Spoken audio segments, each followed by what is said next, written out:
Would I pay $380 for 2 ounces of it? Probably not. Would I tell my patients to pay that much for a moisturizer? Probably not, just being honest.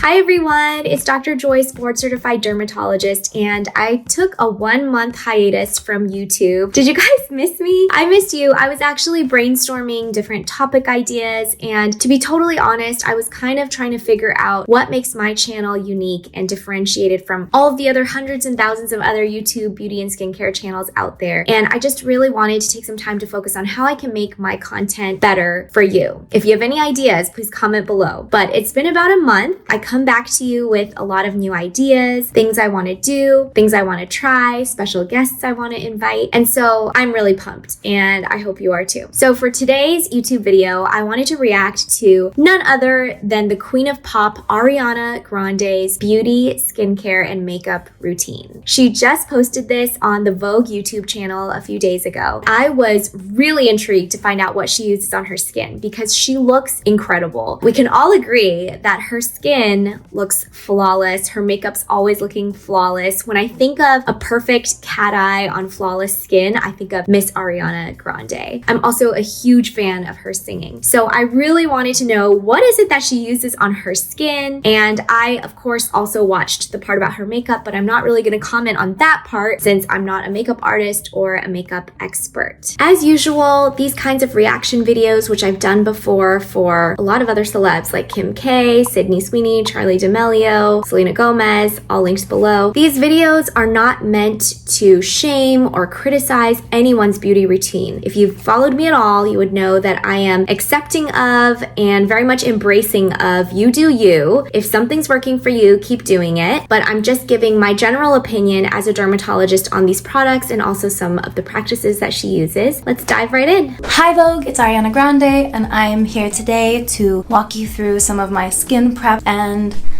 do a hopefully cute makeup look. I'm gonna start with the Sarah Ford Biocell Oxygen Serum. Sarah's been doing my skin for a couple of years now. She really transformed the texture of my skin. It's so soft and smooth, and I still have breakouts all the time when I'm using a lot of makeup on set, but it keeps my skin as clear as possible and non-reactive as possible, so I'm very obsessed. I was not familiar with this product, the Sarah Ford Biocell Oxygen Serum. It's $90. It was created by Sarah Ford, whom I looked up, and it seems like there's not that much info about her out there, but she's based in Beverly Hills, and it seems like she's an esthetician / traditional Chinese medicine practitioner. I'm not totally sure of all the details, but she's been doing Ariana's skin, as she mentioned in the video, for several years and helping her with texture problems and also breakouts. So the interesting thing about this product, which I just glanced over the ingredients for the first time, it contains something called human conditioned media and human adipose stromal cell conditioned media. So that's definitely a mouthful. And this really took me back when I used to work in basic science lab and I used to culture cells in petri dishes. Cells are living organisms, and so you have to actually give them a broth. I thought of it as a broth. We would pipette this broth into the petri dish, and then we would feed the broth every day with different things that the cells would need, like nutrients, things like that. So what this product does is they grow adipose stromal cells, which are basically like fat cells, in the petri dish, and the cells are all floating in this media, which is the broth the cells grow in, and then after a few days, that broth is sucked out and used in this serum. And what makes this broth so special is that as the cells grow,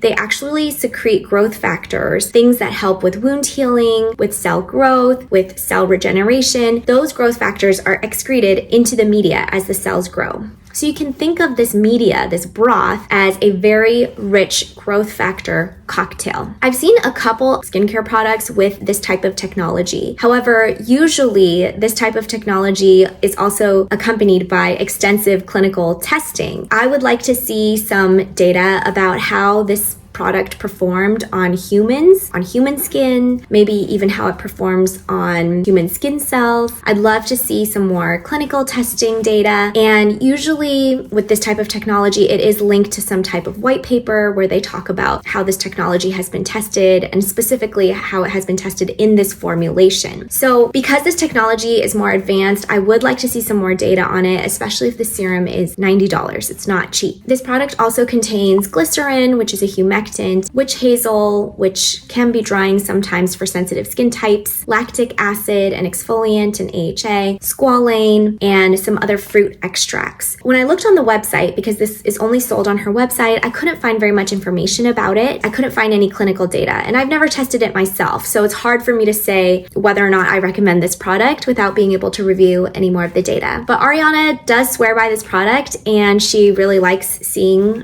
her esthetician, Sarah Ford, so it's working for her. That's all I can say. Next, I'm going to use La Mer moisturizer, and I'm going to mix it with some SPF.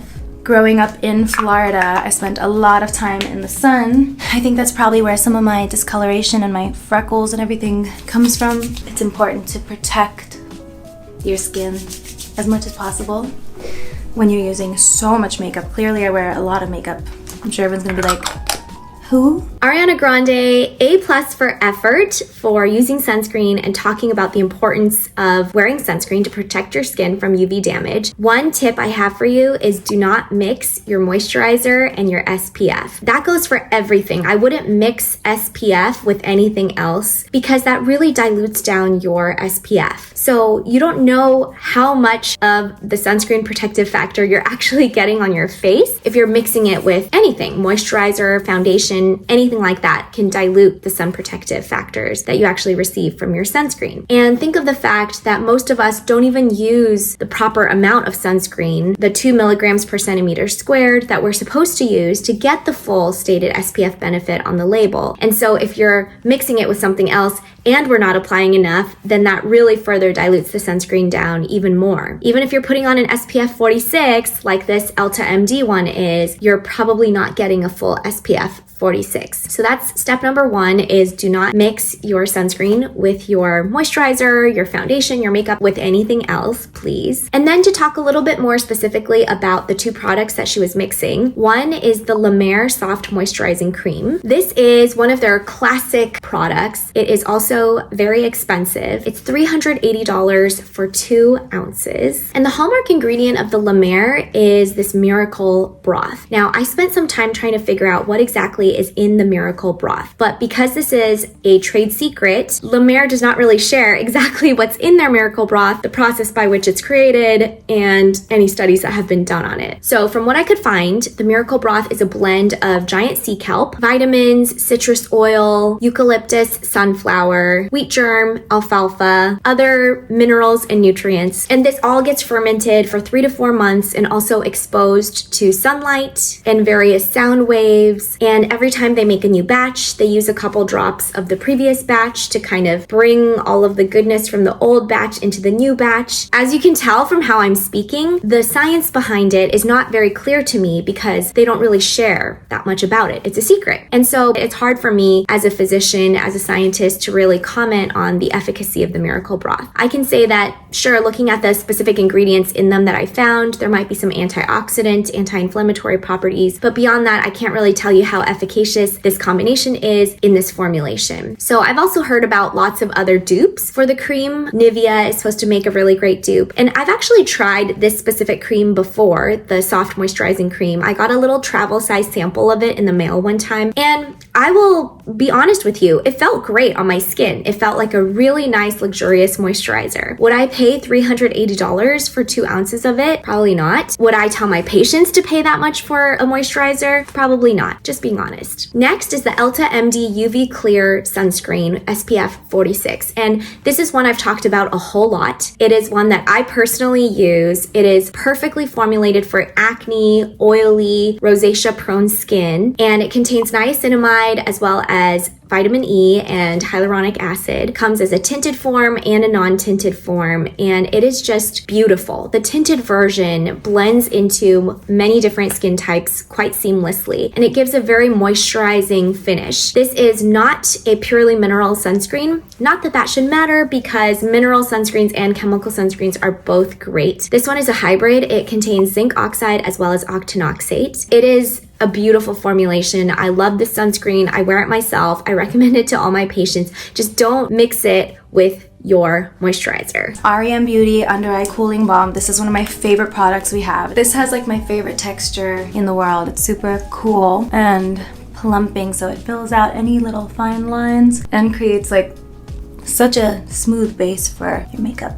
I had to look up the REM Beauty Full Night Sleep Cooling Blurring Under Eye Balm because I've never used it before. I've never heard of it before. Took a quick look at the ingredients, and I think it does have some potential, mainly for depuffing your swollen under eyes. So if you're having issues with retaining water under your eyes, maybe if you cried the night before, maybe if you've been eating a lot of salt, a lot of chips, a lot of snacks that retain water, then I think this could be helpful for you. So the main ingredient in this under eye balm is Centella asiatica, which is also known as tiger grass. And this ingredient has been around for hundreds of years. It's used in traditional Chinese medicine and in Ayurvedic medicine. And it really actually has a lot of evidence in the literature for its anti-inflammatory properties, wound healing properties, as well as its ability to help hydrate the skin. So it has a lot of benefits for the skin. And I think that in the under eye area, it could help with inflammation, it can help with swelling. And if you have any trauma or damage to the under eye area, because the skin there is so thin and sensitive, it can help with that as well. This under eye balm also has caffeine, which we know that when applied topically, that can help with constricting your blood vessels. So if the reason for your dark under eye circles is really because you have visible bluish veins under your eyes, then the caffeine might help with that a tiny bit as it constricts the blood vessels under your eyes. I did a whole deep dive into dark under eye circles and why you might have dark under eye circles, all the different causes for them. There's so many different causes for them. It could be volume loss, it could be fat herniation, it could be muscle bulging, it could also be deposition of melanin or pigment, it could even be deposition of blood. The treatment for under eye bags really depends on the cause. So I'll link to that in-depth, detailed dive into under eye bags in the caption below, so you can take a look at that if you'd like. But I think this under eye balm can be good for those who have swelling and water retention and possibly some bluish discoloration under the eyes due to visible veins. And pro tip, you want to keep this in the fridge so it's nice and cool when you put it on. Shiseido eye patches. Which way are they supposed to go, world? Because I do them this way, but I have to be wrong. At like 4 in the morning, I'm always with my headphones doing my meditation in the car, and then I get ready for the day on set. So they've been on for like a good 4 hours now, so I'm gonna take these off. Now I'm gonna get into my makeup. All right, let's talk about sheet masks and eye patches. So the whole concept behind why sheet masks and eye patches work is really physical occlusion. So when you put on your active ingredients in the form of an essence or a cream, what you can do to level up your whole experience is to apply either a physical barrier, like a sheet mask, or I guess this is also a form of a physical barrier, like an occlusive product like Vaseline or petrolatum or Aquaphor on top of the actives. So this does a couple things. It helps to prevent any of the actives or any of the ingredients in that essence or serum from evaporating, but more importantly, it helps the ingredients penetrate deeper into your skin, and it prevents you from accidentally rubbing it away. So it's really just occlusion. That's the main concept behind it. It's not magic. You're just covering the actives with something to help it get absorbed better into your skin. We use the same concept when I treat eczema patients. I have them put Vaseline on their hands or wherever they have a particularly stubborn eczema flare, and then put a glove over it. That's the concept of occlusion, and that's why we use sheet masks or eye patches. Now, the specific one that she uses is one I've used before. I'll share the photo here. This is me using it in medical school. These are the Shiseido Benefiance Wrinkle Resist 24 Pure Retinol Express Soothing Eye Masks. That is a mouthful. I just call them the Shiseido eye masks. Now, the superstar ingredient in these eye masks is retinol, and I like that they actually have retinol because we all know that's well studied, has a ton of data to back it up, and it can help with fine lines and wrinkles, discoloration, and collagen production. So retinol, wonderful for an eye mask, especially if it's been tested and shown to be safe to use around the eyes, because we all know the eye area is very sensitive. This one also contains hyaluronic acid and hydroxyproline, and hydroxyproline is one of the main components, one of the main amino acids found in collagen, and it can also be shown to be protective for collagen and elastin, which are all things that make up your extracellular matrix in your skin. The hyaluronic acid and the hydroxyproline are the last two ingredients in the ingredient list, so I'm not thinking that they're doing a whole lot at this point since they're in such small percentages. My main critique of this product is that it's $70 for 12 pairs, which comes out to about $5.80 for a pair. And these are single use, so if you're using one a day, you could only use this for 12 days. Now, in my mind, what is a more cost-effective and equally as beneficial method is buying an eye cream with retinol or retinoid in it. And if you really wanted that extra occlusion, you can get a reusable eye mask and put that over it and enjoy. I know Dew makes a really nice reusable eye mask that you can put over your actives. So a couple eye creams that I like with retinol or retinoid, I'll link to below, but there's the Skin Better Eye Max Alpha Ret Cream, which actually contains retinoid, but it's gentle enough for use around the eyes, or the Rock Retinol Correction Eye Cream, which is always gentle enough that it doesn't irritate my sensitive skin, so I like it. I feel like my relationship to beauty has changed so much over the years, especially because I started so young, you know, being exposed to so many voices at a young age, and especially when people have like things to say about your appearance and stuff at a young age, it's like really hard to know what's worth hearing and not. But you know, when you're 17, you don't really know, you don't know that yet. I, over the years, used makeup as a disguise or as something to hide behind, and more and more hair, more and more thicker the eyeliner, the whatever, you know, and that can be so beautiful at times, and I still do have love for it. I'm doing mascara and appreciation for it.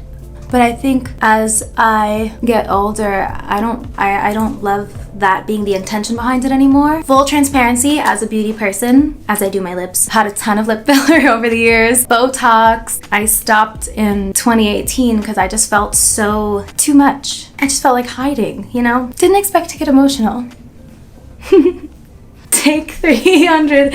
No, for a long time, beauty was about hiding for me. And now I feel like maybe it's not. Since I stopped getting fillers and Botox, and maybe I'll start again one day, I don't know. To each their own. Whatever makes you feel beautiful, I do support. But I know for me, I was just like, oh, I want to see my well-earned cry lines and smile lines. I hope my smile lines get deeper and deeper, and I laugh more and more. And I just think aging is like it can be such a beautiful thing. Now, might I get a facelift in 10 years? Might. Yeah, but these are just thoughts that I feel like we should be able to discuss. If we're sitting here talking about beauty secrets, fuck it, let's lay it all out there. I love everything she just said. I love that she also got a little bit emotional when she was talking about how she used her makeup and her appearance to really hide herself. And she's been on this whole journey being on such in the public spotlight for so long, from a young age, from when she was 13 on Broadway. And there's a lot of haters out there, and there's so much chatter. Even I get affected too by comments about my appearance on my social media, which is ridiculous because my job is not about my appearance. It's about what's in here, hopefully. The knowledge that I'm sharing about skincare, hair care, and nail care. What she said really struck me because I do think that we all, no matter our age, do go on this journey where we struggle with our appearance, we struggle with how much our identity is tied to our appearance and what society tells us is beautiful. And being someone who's in the industry, I do know that part of my job is to help people feel their best. And sometimes that can include cosmetic treatments like lasers, peels, Botox, and fillers. And for Ariana, she explained that she was doing it very consistently, but then stopped about 5 years ago because she wanted to see some of those aging lines. She wanted to see smile lines. She wanted to see things on her face that reminded her that she's lived life and had that experience and had all those great experiences. And I can understand that. And what I would say as a dermatologist to respond to that is that every patient is different. Everyone has a different goal for their appearance and how they want to look and what they want their cosmetic treatments to do for them. So sometimes I have an older patient who says, I want to look like how I used to look. And then we can take out an old photograph of them and kind of help them retain some of that youthful appearance from 10 years ago, 20 years ago. Other people might say, I don't want to see a single line on my face. And that's just how they feel. And I'm not here to judge. But I think as dermatologists and as practitioners in this cosmetic industry, we have to listen to the patient and really understand there's not one cookie cutter approach for everyone. We don't need to erase everyone's lines. That's how people end up looking like frozen zombies with no facial expressions and on the big screen, and then they can't act, and then they scare everyone else away from getting cosmetic treatments. Everyone has a different goal. My goal has always been to help my patients feel their best and for it to look natural. And so even if I'm giving someone Botox, my goal is always for them to still be able to have all the expressions they want to make. They can still frown, they can still raise their eyebrows, they can still smile, they can still crinkle their eyes and have some crow's feet. My Botox will not take away every single line on your face. That's just my philosophy. But you know, everyone's different, every patient's different, and I think we just all have to listen to ourselves, have a clear sense of what it is that we're trying to go after in terms of our appearance,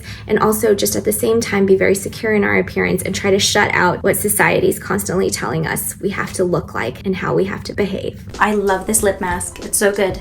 This is the watermelon, but I think the birthday cake is my favorite. All right, so I also have this Rhode lip peptide treatment. I've talked about this a few times before. I actually reviewed her whole line last summer when it came out, and this peptide lip treatment is probably one of my favorites from her line. It just reminds me of a really nice lip gloss with a really yummy smell and taste. I know you're not supposed to eat it, but it just smells really good. So the one I have here is actually unscented, but it comes in watermelon slice, salted caramel, unscented as this one is, and new flavors are Rhode Vanilla, and her newest launch is Strawberry Glaze. And this one contains shea butter, which helps to hydrate, lock in moisture for your lips, peptides to help plump the lips. I don't know what type of peptides are in this, so I can't really speak to the efficacy of the plumping. Kupuaku, which is helpful for elasticity, and Babasu, which is helping to feed and maintain the microbiome of the lip and also to help nourish and hydrate the lips. So I was just gonna put this on so you can see what it looks like. It reminds me of lip smackers growing up, or maybe Lancome Juicy Tubes, which I used to really like when I was a teenager. And it's just like a nice gloss. So I've used this over lipstick when I have to go out, or I use it on its own before I go to bed, or most frequently I actually keep one in my airplane travel bag and I apply it on the airplane because there's no humidity on planes and I just like getting a little bit of extra moisture. So I loved hearing about Miss Ariana Grande's beauty routine. I skipped over the makeup part, but if you're interested in watching her do her famous cat eye, which spoiler alert, she uses eyeshadow nowadays just like I do, you can go ahead and watch that video on Vogue. I'll link it below in the caption, and I'll link to all the different